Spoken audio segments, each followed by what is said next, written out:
தண்ணி மேலே வருதுன்னு சொன்னேன். 100 கோடி ரூபா கேட்டேன். 100 கோடி ரூபா கொடுத்துட்டானா?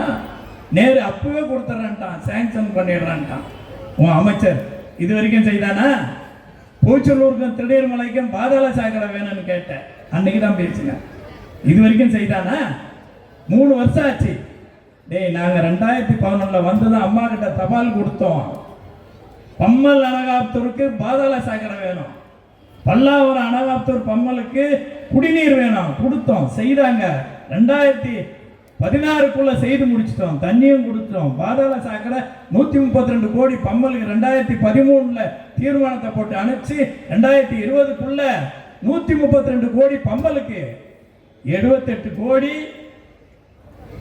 அனகாப்தூருக்கு, 211 கோடியில அந்த பாதாள சாக்கடை திட்டத்தை கொடுத்து இது வரைக்கும் செய்து முடிக்கல.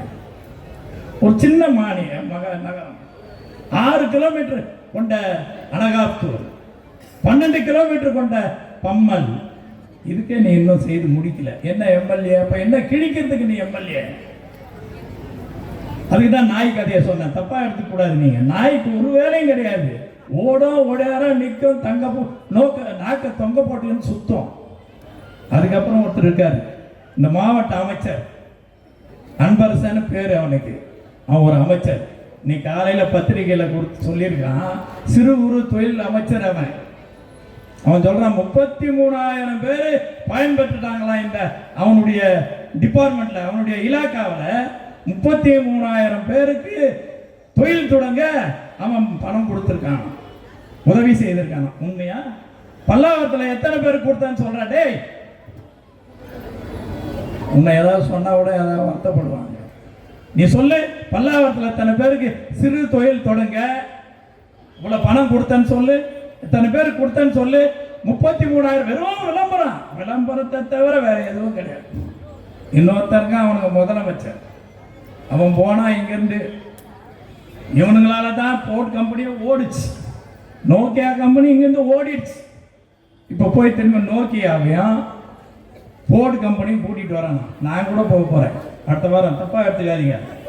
நான் போறேன், நைஜீரியா போறேன், அமெரிக்கா போக போறேன், சிங்கப்பூர் போக போறேன். அங்க இருக்கிற முதலீட்டாளர்களை கூப்பிட போறேன். யார் தெரியுமா? 10 கோட்டு எடுத்து வச்சிருக்கிறேன், 10 கோட்டு தைச்சு வச்சிருக்கிறேன். எனக்கு 5 கோட்டு தனியா தைச்சு வச்சிருக்கேன். இந்த 15 கோட்டை எடுத்துக்கின்னு அங்க போய் சிங்கப்பூர்ல ஹோட்டல்ல வேலை செய்யறானுங்க பாரு, அவங்களுக்கு 10 பேருக்கு அந்த கோட்டை போட்டு, நீங்கெல்லாம் வாங்கடா ஸ்டாண்டர்ட் மோட்டார் கம்பெனி மூடிட்டோம், அதை திறப்போம். ஸ்டாண்டர்ட் மோட்டார் கம்பெனி திறப்போம். சென்னையான கைத்தற அளவில் வேலை பார்த்தாரு. அவருக்கு சந்தோஷம். அந்த இடத்த இடிப்பாங்க. எவன் வாங்கியிருக்கான்? கருணாநிதி கட்சிக்காரன் அந்த இடத்த வாங்கி பில்டிங் கட்டிடும், இடிச்சிருவோம். இடிச்சுட்டு அந்த இடம் கொடுப்பாங்க. சும்மா தானே இடம் கொடுக்குறேன். நோக்கியா கம்பெனிக்காரனுக்கும் போர்டு கம்பெனிக்காரனுக்கு இடம் சும்மா கொடுக்க போறான், தண்ணி சும்மா கொடுக்க போறான், கரண்ட் சும்மா கொடுக்க போறான். நாங்களும் தரோம். போறேன், அடுத்த வாரம் போக போறேன் சிங்கப்பூர். தப்பா சிங்கப்பூர் போக போறேன், ஏற்பாடு பண்ணி சென்ட்ரல் கவர்மெண்ட் கிட்ட பேசியிருக்கேன், எனக்கு பர்மிஷன் கொடுங்க. கொடுக்குறேன்னு அவரும் சொல்லிட்டாரு.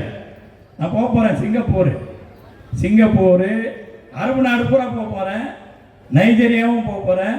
நீ போன இடம்லாம் போய் அங்கே ஹோட்டலில் வேலை செய்கிறவனுக்குலாம் அந்த கோட்டை கொடுத்து அவனுங்கெல்லாம் உட்கார வச்சு நான் சென்டராக உட்காந்துக்கிட்டு, நீங்கள்லாம் முதலீட்டாளர்கள் வாங்க, வண்டலூரில் ஸ்டாண்டர்ட் மோட்டார் கம்பெனி மூடிட்டாங்க, அந்த கம்பெனியை திறங்க அப்படின்னு சொல்ல போகிறேன். அதுவும் கண்டிப்பாக திறப்போம். நீ எப்போ நோக்கியா கம்பெனியும் போர்டு கம்பெனியை திறக்கிறியா, அப்போ ஸ்டாண்டர்ட் மோட்டார் கம்பெனியை திறப்பாங்க என்பதை தெரிவித்து வாய்ப்பு தந்த பல்லாவரம் நகர கழகத்துக்கு நன்றியை தெரிவித்து விடைபெறுகிறேன். நன்றி, வணக்கம்.